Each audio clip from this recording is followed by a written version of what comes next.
여러분, 우리 지난주에 민수기 5장 말씀을 함께 묵상하면서 이 이스라엘 사람들이 진영, 이스라엘 민족이 진치고 있는 그 거룩한 곳은 거룩한 장소다. 왜 거룩하냐면 이스라엘 민족이 거룩하기 때문이 아니고 그 안에 누가 계시기 때문에, 하나님이 계시기 때문에, 하나님이 거룩한 성소와 있고 주님의 임재가 있기 때문에 이스라엘 있는 곳은 거룩한 곳이다라고 했습니다. 그래서 이 이스라엘 거룩한 진영 내에서 나병 환자, 유출증 환자, 죽음으로 더럽힌 모든 자들을 진영 바깥으로 내보내라 라고 이야기하셨습니다.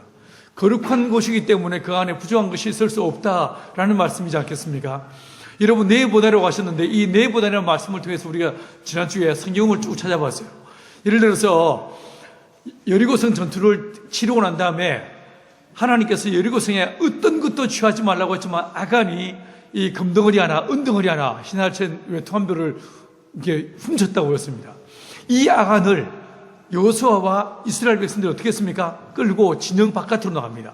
어디로 왔습니까? 아골 골짜기에서 그를 때려 죽여버립니다. 여러분, 이 아골은 괴로움 혹은 근심이라는 뜻을 갖고 있다고 말씀을 드렸어요. 여러분, 사실은 이 진영 바깥에 나병 환자, 유출증 환자가 나가야 된다고 했는데 결국 누가 나가는 것입니까? 내가 나가야 될 것이에요. 내 안에 있는 죄, 내 안에 있는 허물, 내 안에 있는 근심, 내 안에 있는 이 괴로움 때문에 결국 내가 이 아골에 떨어지고 내 삶이 곧 아골이고 내가 이 아골 골짜기에 돌아를 맞아 죽어야 될 자가 바로 저와 여러분들이었다라고 말씀을 드렸습니다. 근데 이 아골 골짜기를 주님께서는 약속하시기를 뭐가 되게 하시겠다고 했습니까? 호세아 2장 15절에 말씀하시기를 이 아골 골짜기를 소망의 문을 삼겠다라고 말씀했습니다. 이 소망이란 말이 단순한 호프가 아니고 이게 줄이란 뜻이라고 말씀을 드렸어요. 마치 여리고성에서 이 여리고성이 무너질 때 라합의 집에 창에 줄을 내리달아라. 이 줄을 내단 이 창에 모여있는 창 안에 집 안에 모인 어떤 사람도 상하지 않고 죽지 않고 구원을 얻게 될 것이다라고 했을 때 이 줄이 바로 이 소망이라고 말씀을 드렸어요. 여러분, 하나님께서 아골 골짜기, 나의 삶의 근심과 염려와 걱정이 되게 하고 나로 하여금 아골이 되게 만드는 이 장소가 곧 뭐가 된다고요? 하나님께서 소망의 문이 되게 하실 것이라고 했습니다. 여러분, 이곳에 누가 오십니까? 예수가 오시더라고요. 예수께서 우리의 모든 죄, 우리 허물을 대신 짊어지고 영문 바깥으로 나가셔서 저와 여러분을 위해서 주님 십자가에 못 박혀 피 흘리셨습니다. 주님이 악을 당하신 것입니다. 주님께서 그 악을 골짜기에서 나와 여러분의 죄를 위해서 십자가에서 주님이 악을 되시더란 거예요. 그 결과 예수 그리스도의 십자가의 죽으심을 통하여 이 악울이 뭐가 됐습니까? 이 죄가 나를 죽게 하고 이 죄가 나를 망하게 하고 이 죄가 나로 하여금 하나님으로부터 멀어지게 만드는데 이 죄가 주님이 나를 살리시는 은혜의 통로가 되고 주님이 나의 왕 되시는 거룩한 은혜의 도구가 되더라는 것입니다. 이 악울이 곧 소망의 문이 되다라고 이야기했습니다. 여러분, 진영 바깥으로 나병 환자, 유출증 환자, 죽음으로 더럽힌 자가 다 나갔어야 되는데 나를 대신해서 우리를 대신해서 예수가 거기 나가서 십자가에 못 박혀 피 흘리셨다라고 말씀을 드렸습니다. 근데 오늘 이 본문에서는요, 하나님께서 이 진영을 거룩하게 하라라고 하신 말씀을 해서 한 걸음 더 나갑니다. 오늘 이 본문에서 보시면 우리가 아까 이제 우리 혜린을 통해서 쭉 말씀을 같이 읽었는데, 자, 우리 친구들도 오늘 이 아저씨가 무슨 말 하는지 한번 잘 들어보세요. 잘 들어보시고 내 이야기를 한번 그림으로 그려봐. 글로 적. 그렇지. 역시 언니니까 글로 적어야지. 제인이도 그림 그려보세요. 아저씨 이야기 그림 그려보세요. 다인이는 눈을 부릅뜨고 듣고 있어요. 다인이는 얼마나 설교를 아저씨를 열심히 쳐다보는지 몰라. 자, 여러분, 오늘 이 본문에서 보시면 나실인이라는 이름이 등장합니다. 여러분, 이 본문의 말씀을 다시 한번 읽어보시겠습니까? 자, 2절 말씀을 같이 한번 읽어보십니다. 시작. 이스라엘 자손에게 전하여 그들에게 이르라. 남자나 여자가 특별한 서원 곧 나실인의 서원을 하고 자기 몸을 구별하여 여호와께 드리려고 하면, 자, 이게 무슨 뜻입니까? 여러분, 이스라엘 민족 안에서 하나님의 은혜로 구원받았습니다. 하나님의 은혜로 주께서 날마다 만나와 메추라기를 그걸 먹이십니다. 그 은혜, 그 사랑에 감사하여 나를 주 앞에서 구별하여 드리고 싶다, 이런 마음을 갖게 되는 사람들이 있더란 거예요. 이 사람들이 어떻게 되는가에 대한 아주 자세한 내용이 이 본문에 등장하고 있습니다. 사실은 신약 성경에 왔으니 우리 예수님께서 뭐라고 말씀하시죠? 맹세하지 마라 라고 얘기했어요. 맞죠? 마태복음 5장 34절 이하에서 보시면 주님 이렇게 우리에게 말씀하십니다. 나는 너희에게 이르노니 도무지 맹세하지 말지니 하늘로도 하지 말라 이는 하나님의 보좌이며 땅으로도 하지 말라 이는 하나님의 발등상이며 예루살렘으로도 하지 말라 이는 큰 임금의 성임이라. 내 머리로도 하지 말라 이는 내가 한 트럭도 희고 금게 할 수 없습니다. 예, 맞습니다. 제 머리털 내 힘으로요 한 트럭도 한 올도 희게 금게 만들 수가 없습니다. 맞죠? 이건요 내가 할 수 있는 일이 아닙니다. 오직 너희 말은 옳다 아니라 하라. 이에 지나는 것은 다 악으로 나느니라 라고 말씀했습니다. 절대로 맹세하지 말라고 했어요. 그런데 이 구약 성경에서는 자주 이 맹세 혹은 서원이 당장하고 있습니다. 예를 들어서 여러분 입다라는 사람 기억나십니까? 길르앗의 용사 입다. 이 입다가 나가서 적들을 물리치고 이제 싸워야 되는데 이 사람이 싸움에 나가기 직전에 뭐라고 이 사람이 서원을 했습니까? 주여, 주님이 나를 도우셔서 승리케 하시면 내가 집으로 돌아왔을 때 나를 제일 먼저 맞이하는 그 사람을 여호와께 드리겠습니다 라고 서원을 했습니다. 여러분, 주님의 은혜로 이 입다가 승리를 했습니다. 이 승리하고 멋진 개가를 부르며 돌아왔는데 집 앞에 누가 서 있습니까? 무남동녀 외동딸. 그냥 딸이, 이 집은요, 이 해운리의 집에 딸이 셋인데, 이 집에는, 입다의 집에는 무남동녀 외동딸이었어. 아들도 없어. 딸이 하나밖에 없어. 이 딸이 앞에 나와서 소고치며 아버지를 맞이하더라고요. 이 입다가 울면서 이 입다가 어떻게 합니까? 그 딸을 여호와께 드리게 됩니다. 여러분, 하나님께서 이와 같이 구약성경에서 곳곳에 맹세 이야기가 등장하는데 가끔 구약성경에서 사람들 중에서 내가 하나님의 은혜에 감사해서 나를 드리고 싶어, 뭔가 내 자신을 하나님 앞에 구별된 시간을 갖고 싶어 라고 할 때 이때 이 개념명을 뭐라고 하냐면 나실이라고 말하더라고요. 나실이라고 하더라고요. 그럼 이 나실 뜻이 뭐냐면 이 나실인, 나지르, 나자르 이 말 뜻이 뭐냐면 구별한다, 세프레이트 시킨다는 뜻이에요. 하나님께 바쳐진이라는 뜻을 갖고 있습니다. 혹은요, 이 레위기 25장에서 보시면 이게 이 나자르라는 말이 어디에 또 쓰이고 있냐면 안식년이 되면 포도밭이나 우리 논과 밭에서 절대로 농업 행위를 할 수 없습니다. 맞죠? 이때 포도밭에 나가서 원래 봄에 농부들이 뭐 해야 됩니까? 혹은 가을에 뭐 합니까? 전지해야 됩니다. 근데 전지하지 않고 안식년이 돼가지고 전지하지 않고 그냥 순이 무성하게 나버린 그 포도나무 가지, 이걸요 나자르라고 말해요. 이해하시겠습니까? 하나님의 손에 맡겨진, 그래서 사람이 손대지 않은 이것도 나자르라고 이야기하고 있습니다. 여러분, 이 나실인의 규정을 보시면요, 나실인은 제일 중요한 세 가지의 규정이 있었습니다. 자, 이 본문을 먼저 보시면서 하나씩 한번 살펴보도록 하겠습니다. 제일 먼저 첫 번째 규정이 뭐냐면, 자, 3절 말씀 3절과 4절 같이 한번 읽어보십니다. 시작. 포도주와 3절 4절입니다. 3절 4절 시작. 포도주와 독주를 멀리하며 포도주로 된 초나 독주로 된 초를 마시지 말며 포도즙도 마시지 말며 생포도나 분포도도 먹지 말지니 자기 몸을 급이라는 모든 날 동안에는 포도나무 수선한 씨나 껍질이라도 먹지 말라. 여러분, 첫 번째로 내가 나실인이 되겠다라고 딱 마음먹었으면 절대로 손대지 말아야 될 게 첫 번째 뭐가 있다고요? 포도주도 마시지 말고 포도로 된 초도 먹지 말고 금포도도 먹지 마라 라고 이야기하고 있어요. 포도로에서 난 그 어떤 것도 손대지 말고 먹지 말라 라고 이야기하고 계십니다. 여러분, 왜냐하면 왜일까요? 이 포도는요, 성경을 전체를 통해서 보시면 이 포도는 기쁨을 상징하고 있어요. 포도는 기쁨과 축제를 상징하고 풍요의 상징이 이게 바로 포도였습니다. 여러분, 이스라엘의 평화가 왔을 때에 너희가 어디 나무 밑에 앉을 거라고 했습니까? 포도나무와 무화과나무 아래 앉을 것이다 라고 이야기했죠. 여러분, 이 포도는 평화를 상징하기도 했습니다. 예를 들어서 노아가 이 방주 사건이 있고 난 다음에, 홍수 사건이 있고 난 다음에 9장 20절에서 뭐 했습니까? 포도나무를 심었어요. 21절에서 뭐 합니까? 포도주를 마십니다. 이 포도주는 하나님께서 주시는 이 풍요로움과 안식과 또 평화의 성지이라고 말할 수 있는 거예요.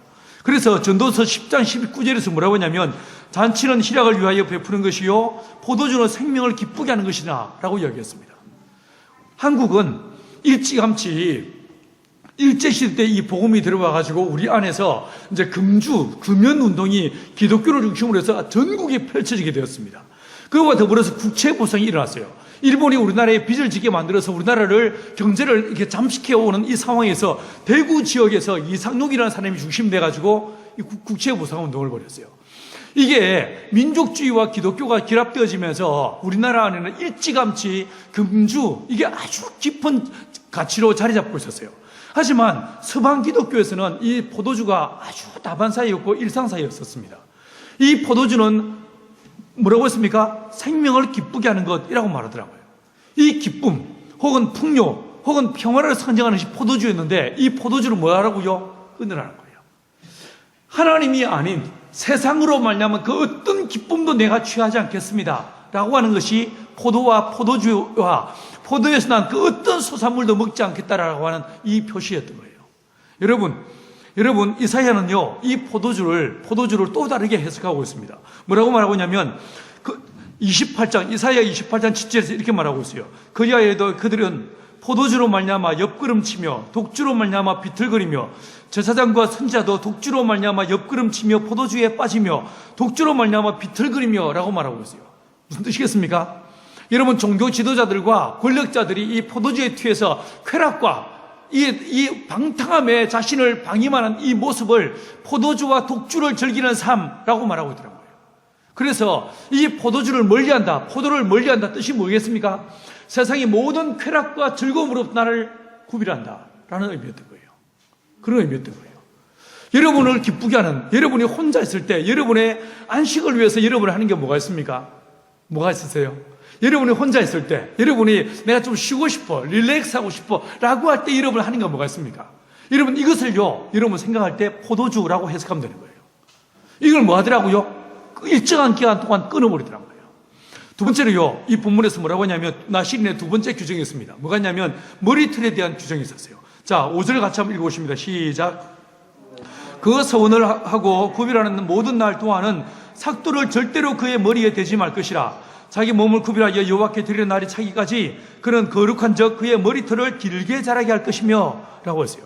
여러분, 무슨 뜻입니까? 머리털에 손대지 마라. 이 나실인, 이 나자란 이 말의 가장 중요한 의미가 뭐냐면, 아까 말씀드리기를 포도나무에 전지하지 않은, 그래서 무성하게 순이 올라온 이 모습을 나자라고 내가 말씀드렸어요. 여러분, 마치 그와 같이 이 이스라엘 사람들에서 나실인이 된다는 뜻은 머리에 삭도를 대지 않는, 머리에 손을 대지 않는, 이게 바로 나실인의 두 번째 기류였어요. 그런데 이게요, 나자르라는 단어를 다시 한번 이제 이 콩코노스를 통해서 찾아보시면 이게 굉장히 재미있는 두 가지 뜻이 있어요. 뭐가 있냐면요, 이스라엘 왕이 쓰는 면류관, 왕관도 나자르였어요. 왕관이 나자르였어요. 두 번째로 뭐가 있냐면, 여러분 출애굽기 28장에서 보시면요, 이 제사장이 하나님의 거룩한 예식을 준행할 때에 그가 관을 쓰게 돼 있죠, 그죠? 이 제사장이 쓰는 관 앞에 패를 붙입니다. 이 패에 뭐가 써 있었습니까? 혹시 어떤 글자가 쓰인지 기억나십니까? 여호와께 성결. 이 글자가 새겨져 있습니다. 요 글자가 새겨져 있는 요 이마에 여호와께 성결이라는 이 패를 붙인 이 관을 요 나자라고 불렀어요. 이게 관이었어요. 다시 말해서 왕이나 혹은 제사장이 여호와 앞에서 기름 부음 받은 자들이 그의 직분을 감당할 때에 쓰는 이 관이 바로 나자르더란 거예요. 자, 여러분, 이러다 보니까 이 관은 뭐냐면, 이 관 혹은 나자르, 머리를 길게 한다 이 뜻이 뭐냐면, 자, 예를 들어서 여러분, 남자는요 머리를 기를 수가 없었어요. 하지만 여자는 어떻습니까? 머리를 짧게 하면 안 됩니다. 여자는 머리를 길게 하라고 했어요. 여러분, 이 여자 머리를 왜 길게 하라고 했습니까? 왜 길게 하라고 했습니까? 여러분, 여자의 머리를 길게 하는 것은 나는 어떤 남자의, 내 남편 혹은 내 아버지의 권위 아래 있는 자다라는 뜻이, 이게 머리를 기르는 뜻이었어요. 그냥 이쁘라고 머리를 기르는 게 아니었어요. 여자가 머리를 길게 하는 것은, 나는 이제 시집가지 않은 딸들의 경우에는 나는 우리 아버지의 권위 아래에 있습니다 라는 뜻이고, 시집간 여자가 머리를 길게 하는 것은 내 남편의 권위 아래에 나는 속해 있습니다 라는 뜻이었어요. 여러분, 머리를 기른다는 것은 나는 누군가의 권위 아래에 있다라는 의미가 이 성경에서 말하고 있는 머리를 기르게 하는 의미였어요. 남자는 제사장이기 때문에, 남자는 머리이기 때문에 남자는 머리를 길게 하지 않는 거예요. 여러분, 그래서 고린도전서 11장 3절에서 뭐라고 했냐면, 그러나 나는 너희가 알기를 원하노니 각 남자의 머리는 그리스도요, 여자의 머리는 남자요, 그리스도의 머리는 하나님이시니라 라고 이야기하고 계십니다. 자, 그러면 요 견점에서 볼 때에 이 나시린들 머리 절대 이게 깎지 마라, 머리를 길러라, 이 뜻이 뭐겠습니까? 나는 하나님의 권위 아래 있는 자이다, 하나님의 권세에 순종하는 자이다 라는 뜻이, 이게 머리를 기른다는 뜻이었던 거예요. 이해하시겠습니까? 여러분, 그래서 이 사람은 하나님의 절대 권위, 하나님의 절대 그 권세 앞에 온전히 내 자신을 내어드리는 자, 내어드리는 삶을 사는 자, 이게 바로 나시린의 뜻이었던 거예요. 여러분, 세 번째 이제 이 규정이 있습니다. 무엇이었습니까? 자, 오늘 본문 6절 말씀을 같이 읽어보십니다. 6절 시작. 자기의 몸을 다시 한 목소리로 우리 친구들도 같이, 요한이도 같이 성경책 펴. 자, 6장 6절 같이 읽습니다. 6절 요한이 찾을 때까지 기다려줍니다. 6장 6절 같이 읽습니다. 시작. 자기의 몸을 구비하여 여호와께 드리는 모든 날 동안은 시체를 가까이 하지 말 것이요 라고 했어요. 여러분, 성경을 통해서 보시면 하나님은 빛이십니다. 하나님은 생명이십니다. 여러분, 하나님 그분은 빛과 생명이시기 때문에 생명으로 충만하다, 이것은요 하나님의 영광과 빛을 반영하는 것, 이렇게 보았습니다. 이러다 보니까 죽음은 뭐겠습니까? 이 죄의 결과를 얘기하는 거예요. 하나님으로부터 멀어지는 그것이 바로 죄, 그것이 그 결과가 무엇입니까? 사망으로 보는 거예요. 그래서 죽은 시체로부터 나를 구별해서 멀리한다, 이 뜻이 뭐겠습니까? 하나님의 영광의 가려지는 그 어떤 것으로부터 나를 구별한다, 이 뜻인 거예요. 그래서 여러분, 이 사람들은 죽어서 부패되는 것, 죽음으로 말미암아 부패되어서 하나님으로부터 멀어지는 그 모든 것으로부터 나를 구별해서 오직 나는 주께만 가까이 하겠습니다, 이 의미가 죽음으로부터 자신을 멀리하는 것이었어요. 자, 그러면 그러다 보니까 마태복음 8장 22절에 주님께서 내가 주님을 따르겠습니다 라고 말하는 자가, 그가 부연하면서 뭐라고 했습니까? 그런데 우리 아버지가 돌아가셨습니다, 얼른 가서 저희 아버지를 장사 지내고 와서 내가 주님을 따르겠습니다 라고 말합니다. 그때 마태복음 8장 22절에 주님 뭐라고 하셨습니까? 저희 죽은 자를 장사케 하고 너는 나를 따라오느라 라고 말씀하십니다. 이게 윤리적인 시각에서 보면 아주 이상한 모습이겠지만, 여러분, 이 구약적 관점에서 볼 때 빛은 하나님, 생명은 하나님께로 오고 하나님으로부터 멀어지는 것이 죄요, 멀어지는 그 결과가 사망이라는 이 관점에서 볼 때 죽은 자를 장사케 하고 너는 나를 따라오느라, 이 말씀이 의미가 있는 말씀인 거예요.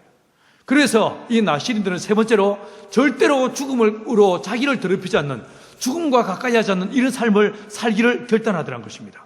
그럼 나시린은 도대체 며칠 동안 나시린의 삶을 살았을까? 여러분, 성경 전체를 통해서 보시면요, 나시린은 최소한 30일, 한 달 동안 나시린의 규례를 지켜 있었습니다. 근데 어떤 사람들은 아예 태면하면서부터 종신서원으로 주 앞에 들으신 자들이 있었습니다.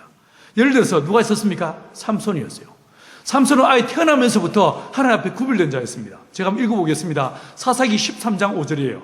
보라, 내가 임신하여 아들을 낳으리니 그의 머리 위에 삭도를 대지 말라. 이 아이는 태에서 나옴으로부터 하나님께 바쳐진 나시린이 됨이라. 그가 블레셋 사람의 손에서 이스라엘을 구원하기 시작하리라 라고 말씀하십니다. 여러분, 이 본문에서 보시는 것처럼 아예 이 삼손은 태어날 때부터 어떻습니까? 하나님께서 너는 나시린이야 라고 딱 하나님께서 규정을 하고 시작하시더라는 것입니다. 여러분, 삼손의 경우에는 이 본문에 제가 조금 전에 읽어드린 말씀을 따라 본다면 머리에 삭도를 대지 말고 머리를 절대로 깎지 말라, 이 규정만 주어졌습니다. 대신에 시체에 손대지 말라, 이 말씀은 주어지지 않습니다. 블레셋 사람들의 손에서 이를 구원할 자로 하나님의 콜링이 있었던 거예요. 이러다 보니까 이 사람은 어떻게 합니까? 나기 특별로 천명을 때려 죽이고 라맛 레히, 거대한 두더미를 이뤘다라고 사람을 때려 죽이는 이야기가 그래서 나오는 거예요. 시체를 가까이 하자는 이 규정은 적어도 삼손에게는 해당되지 않는 규정이라는 것입니다. 여러분, 사무엘의 경우 어떻습니까? 사무엘 역시 한나에 의해서 주 앞에 들어지는 이 나시린을 따라가 살았던 것을 보게 됩니다. 제가 한번 읽어보겠습니다. 사무엘상 1장 11절 말씀이에요. 서원하여 이르되 만군의 여호와여, 만일 주의 여종의 고통을 돌아보시고 나를 기억하사 주의 여종을 잊지 아니하시고 주의 여종에게 아들을 주시면 내가 그의 평생에 그를 여호와께 드리고 삭도를 그의 머리에 대지 아니하겠나이다. 자, 삭도를 머리에 대지 않다, 이게 뭐입니까? 나실인의 규정이죠. 여러분, 사무엘을 아예 태어날 때부터 듣습니까? 나실인으로 주 앞에 들으신 자가 이게 바로 사무엘이더라고요. 사무엘이더라고요. 여러분, 세례 요한 역시 마찬가지였습니다. 세례 요한 역시 태어나면서부터 하나님 앞에 구별되신 자로 들여진다라고 이야기하고 있습니다. 제가 읽어볼게요. 여러분 이미 묵상한 말씀인데 누가복음 1장 15절 이하에 이런 말씀이 등장합니다. 이는 그가 주 앞에 큰 자가 되며 포도주나 독한 술을 마시지 아니하며 모태로부터 성령의 충만을 받아. 자, 포도주 마셔야 한다, 독주를 마셔야 한다, 뭐겠습니까? 이게 나실인의 규정이죠. 여러분, 이 세례 요한 역시 태어날 때부터 나실인으로 규정되어져서 아예 주 앞에 들여진 자로 그의 삶이 쓰임받게 되더란 거예요. 여러분, 나시란 말이 제가 말씀드린 대로 세퍼레이트란 말입니다. 구별되어진이란 뜻이었습니다. 그래서 자기 몸을 구별하여 하나님 앞에 온전히 자기를 내어드리는 자가 이게 바로 나실인이었던 거예요. 그래서 민수기 6장 2절에 말씀하시기를 이스라엘 자손에게 전하여 그들에게 이르라. 남자나 여자나 특별한 서원이 곧 나실인의 서원을 하고 자기 몸을 구별하여 여호와께 드리라고 라고 말하고 있더란 말이에요. 여러분, 하나님은 우리를 위해서 자신의 아들을 우리에게 내어주셨습니다. 그런데 그 하나님의 은혜에 감사하여서 자기 자신을 구별해서 자신의 삶의 일부를 혹은 전부를 온전히 하나님 앞에 내어드릴 때 이것을 성경은 나실이라고 말하고 있다는 것입니다. 그래서 그들은 세 가지 규정이 있는데 항상 하나님만 바라보고 자신의 삶의 일부 혹은 전부를 보존하여서 거룩한 삶을 살기로 작정한 자가 이게 바로 나실이더라고요. 여러분, 이 나자라는 이 단어가 이제 문법적으로 살펴보시면 사역형 능동태 미래 구문으로 되어 있어요. 그래서 나자라는 이 말은요, 계속적으로 멀리하고 철저하게 멀리한다 이 뜻이 있습니다. 한 번 끝나는 게 아니고 종신서원할 경우에 내가 뭘 안 하겠습니다라고 결단했으면 이걸 어떻게 한다고요? 계속적으로 안 한다는 거예요. 그리고 철저하게 자신을 구별하여 주 앞에 드리는 자, 이게 바로 나실인의 삶이라는 거예요. 여러분, 마태복음 2장 23절에서 보시면요, 나사렛이란 동네에 가서 사니 이는 선지자로 하신 말씀에 나사렛 사람이라 칭하리라 하심을 이루려 함이니라 라고 말했어요. 그래서 우리 예수님은 그의 평생의 삶을 통해서 뭐라고 부름을 받았습니까? 나사렛 예수라고 부름을 받았어요. 맞죠? 근데 이 나사렛이란 말이 나실이란 말이에요. 같은 뜻이에요. 다시 말해서 우리 예수님은 하나님의 거룩한 뜻을 이루어드리고 우리를 구원하는 그 일을 위해서 자신을 어떻게 합니까? 나실로 구별한 자가 우리 주 예수님이시더란 거예요. 여러분, 그뿐만 아니었습니다. 여러분, 바울 같은 경우에 예를 들어서 사도행전 18장 18절에서 보시면 갱그리아에서 뭐 하는 줄 아십니까? 머리를 깎았다고 했어요. 저도 이제 목사 한 수 딱 받기 직전에 제가 주 앞에 서운한 것이 있어서 머리를 빡빡 밀어버렸어요. 빡빡 밀고 제가 주님 앞에 목사 한 수를 받은 적이 있었어요. 받았었어요. 18장 18절을 제가 읽어보겠습니다. 바울은 더 여러 날 머물다가 형제들과 작별하고 배 타고 수리하러 떠나갈새 브리스길라와 아굴라도 함께하더라. 바울이 일찍이 서운함이 있었으므로 겐그리아에서 머리를 깎았더라. 이게 사도행전 21장에도 똑같이 등장합니다. 이게 무슨 뜻이겠습니까? 이 바울도 어느 일정한 기간을 자신의 삶을 나실인으로 구별해서 주 앞에 드리더란 거예요. 여러분, 이래 돌아보면 예수님도 나실인이었고 구약의 수많은 인물들이 주 앞에 자신을 드리는 삶을 살았는데 여러분, 저와 여러분 역시 어떻습니까? 결국 저와 여러분들도 나실인으로 부르심을 받은 자가 저와 여러분이란 거예요. 여러분, 성경을 통해서 보시면요, 아모스 2장 10절과 11절에서 뭐라고 하고 있는지 제가 읽어봐 드리겠습니다. 내가 너희를 애굽 땅에서 이끌어내어 40년 동안 광야에서 인도하고 아모리 사람의 땅을 너희에게 차지하게 했다. 마치 그와 같이 하나님은 저와 여러분을 죄악 가운데서 건져내 주시고 우리에게 하나님의 나라를 기업으로 주셨어요. 맞죠? 이스라엘 민족에게 가나안 땅을 주셨던 것처럼 저와 여러분에게 주님의 나라, 하나님의 나라를 우리에게 기업으로 주셨어요. 그리고 이어서 뭐라고 하시냐면요, 11절에서 또 너희 아들 중에서 선자를, 또 너희 청년 중에서 나실인을 일으켰나니라고 말씀해 주고 있어요. 무슨 뜻이겠습니까? 주님은 마지막 종말의 때에 청년들 중에서, 청년의 세대 안에서 스스로 자원하여 자신을 구별하여 주 앞에 영광을 돌려드리고 주님의 뜻대로 살기 위해서 세상의 모든 즐거움과 포도를 끊어버리는, 모든 더러운 것으로부터 자기를 구별하는 이 믿음의 삶을 살기로 결단한 청년들을 일으키시겠다는 거예요. 여러분, 오늘 이 시대에 우리 공동체 안에 있는 청년의 세대가 또 우리 자녀의 세대 안에서 이 나시린의 세대가 일어날 수 있게 간절히 축원합니다. 그래서 이 공동체가, 아니 이 공동체 자체가 주 앞에 구별되어져서, 예를 들어서 우리가 홈스쿨을 시작하면서 우리 공동체 안에서 서원하는 것이 있었습니다. 우리 공동체 각 가정에서 TV를 없애버리자. 마치 포도를 없애는 것처럼 우리 안에 TV를 없애버리고 우리 각 집에서 테이블을 놓고 우리 거실이 TV를 중심으로 있는 공간이 아니고 그 안에서 성경을 묵상하고 말씀을 읽고 공부하는 공간으로, 주님을 예배하는 공간으로, 예배당으로 만들어버리자. 이런 결단이 우리 안에 있었습니다. 기억나십니까? 여러분, 이게 뭐겠습니까? 어느 일정한 기간 동안에 우리의 나시린의 서원이라고 말할 수 있는 거예요. 예를 들어서 저 같은 경우에 집에서 쫓겨나서 신학교로 갔습니다. 신학교가 올라가면서 버스 타고 올라가는 그 버스 안에서 주님 앞에 나도 모르게 내 안에서 서원의 기도가 나왔습니다. 주님, 내가 이후로 내 평생에 이 세 가지 절대로 기도하지 않습니다. 네버, 절대로 기도하지 않습니다. 첫 번째, 저희 부모님과 6남매의 구원을 위해서 기도하지 않겠습니다. 대신에 내 젊음을 바쳐서 내 민족과 내 교회의 복음을 전하는 일에 내 삶을 드리겠나이다 라고 제 자신을 드렸습니다. 근데 여러분, 저희 6남매 다 예수 믿는 사람으로, 신실한 기독교인으로 저희 6남매 중에 3명이 목사가 되는 하나님의 은혜가 우리 안에 주어지게 만드셨습니다. 저희 아버님, 여러분이 아시기처럼 신실한 기독교인에 대해서 저를 그렇게 죽도록 두들겨 패던 저희 아버지가 성경을 3번이나 필사하셨습니다. 하나님이 변화시키셨습니다. 두 번째로, 주님, 내가 결혼 위해 기도하지 않겠습니다. 결혼의 조건을 달면서 내가 이런 여자, 이런 조건을 달지 않겠습니다. 대신에 어린 양의 신부된 교회를 이 땅에 세우고 그 교회를 개척하고 교회를 섬기는 일에 내 삶을 드리겠다고 선언을 했습니다. 여러분, 가끔 제 이야기 들어서 하실 거예요. 저희 부모님이나 저희 친가 온 식구들은요, 제가 어렸을 때부터 서울대 의대 가라고 노래를 불렀었습니다. 근데 그걸 포기하고, 그걸 거부하고 제가 신학교 갔습니다. 근데 하나님께서, 신실한 하나님께서 서울대 의대 나온 여자가 저한테 프로포즈를 하겠어요. 여러분, 주의 은혜가 아닐 수 없어요. 주님은 진짜 신실하십니다. 여러분, 세 번째로 주 앞에 서원하기를, 주님, 내가 내 필요를 위해서 기도하지 않겠습니다. 뭐 주십시오, 뭐 주십시오, 이따 기도 절대로 안 합니다. 있으면 먹고 없으면 안 먹습니다. 주님 내게 주신 그 어떤 것도 나를 위해 쓰지 않고, 주님, 내가 주의 나라와 의를 위해 쓰겠습니다. 흘려보내는 통로가 될 뿐입니다 라고 선언을 했었어요. 여러분이 저와 살아와서 알다시피 나는 내 삶에 돈을 모으지 않습니다. 끊임없이 흘려보내고 선교사를 위해, 선교사를 위해서 모든 것을 흘려보내는 것이 나의 소원이고 내 갈망이고, 이게 내 사역이라고 나는 생각합니다. 여러분, 그런데 주님이 채우시고 공급해 오시고 주님이 역사해 주셨습니다.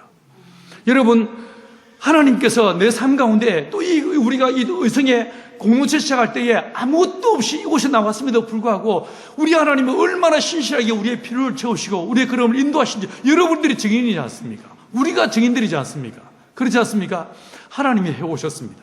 여러분, 이게 뭐라고요? 이런 식으로 하나님의 거룩한 이름의 영광을 위해서 내 자신의 일정한 부분을 끊어버리고 자신의 소유를 멈춰버리고 오직 주님만 바라보는 이 시간들이 뭐라고요? 이게 바로 나시린의 삶이에요.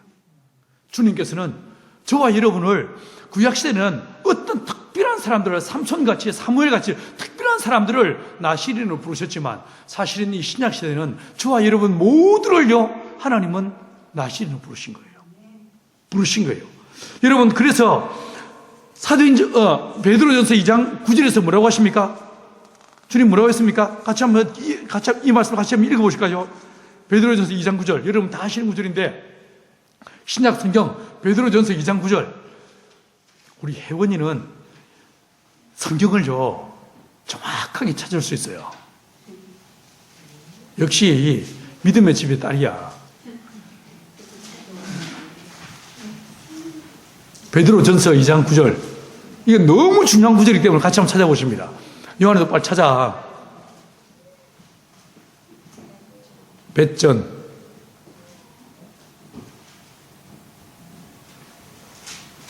자, 못 찾겠어. 아줌마한테 도와달라고 그래요. 자, 베드로전서 2장 9절. 혜린이 찾았어? 찾고 있어.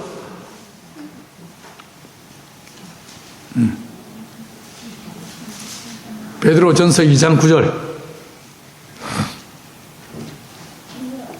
자, 같이 읽습니다. 시작. 그러나 너희는 택하신 족속이요 왕같은 제사장들이요 거룩한 나라요 그의 소유가 된 백성이니 이는 너희를 어두운 데서 불러내어 그의 기이한 밑에 들어가게 하신 이의 아름다운 덕을 선포하게 하려 하심이라. 여러분, 주님은 저와 여러분 택하셨습니다. 왕같은 제사장으로 세우시면서 거룩한 나라로 우리를 불러주셨습니다.